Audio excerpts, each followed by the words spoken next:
Hi folks, Chris Voss here from the ChrisVossShow.com, thechrisvossshow.com.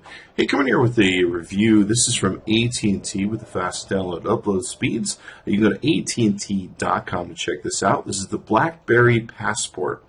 It's been a pretty difficult phone for me to get excited about and review for a number of reasons we'll get into, but I'm sure it's a good phone for people that love Blackberries and keyboards and all that sort of good stuff. So let's talk about what this phone is about. It's a super wide phone. It's much wider than the AT&T Note 4, considerably so. And I have 9-inch span hands, and it takes up all the space in my hands. If you have smaller hands, this might be a tougher phone for you. It has a height of 5.04 inches, 3.56 inches in width, and 0.37 inches in thickness. It's very heavy. It's almost 7 ounces. It's got a physical screen size of 4.5 inches with 14 by 40 by 14 by 40 pixels on it at 453 ppi. Definitely a good looking screen.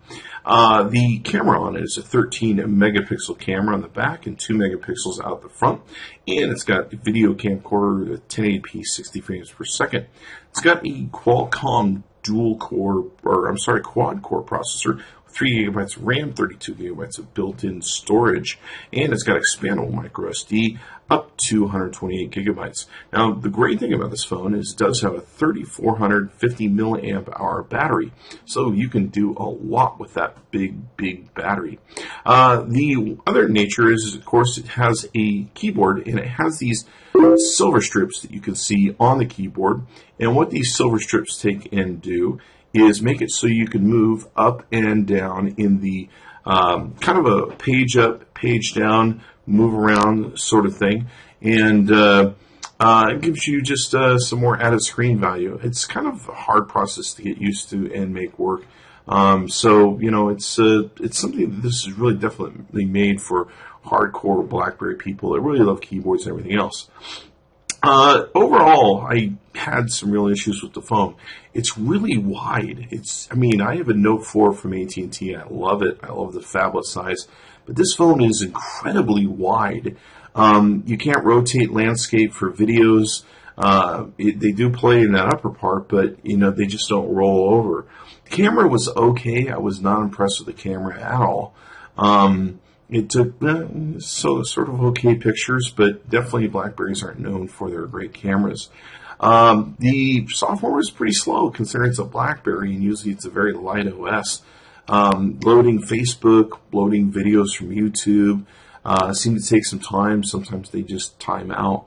I just really struggled with this phone, even just to finalize the review. So, I'm sure it's a great phone, and the one thing I always have to keep in mind with my audience is that there are people that love these phones, and this type of phone is the phone for them, regardless of what I think about it. So I'm just sharing with you what my experience was, what I thought with the phone, and how I struggle with it.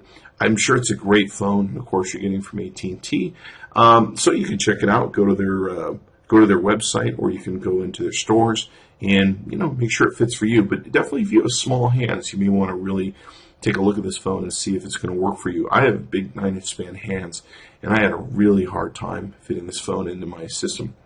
So be sure to check it out. Give us a like, subscribe to us on YouTube. Go to AT&T.com with fast download and upload speeds, and check out the BlackBerry Passport. Thanks for coming by.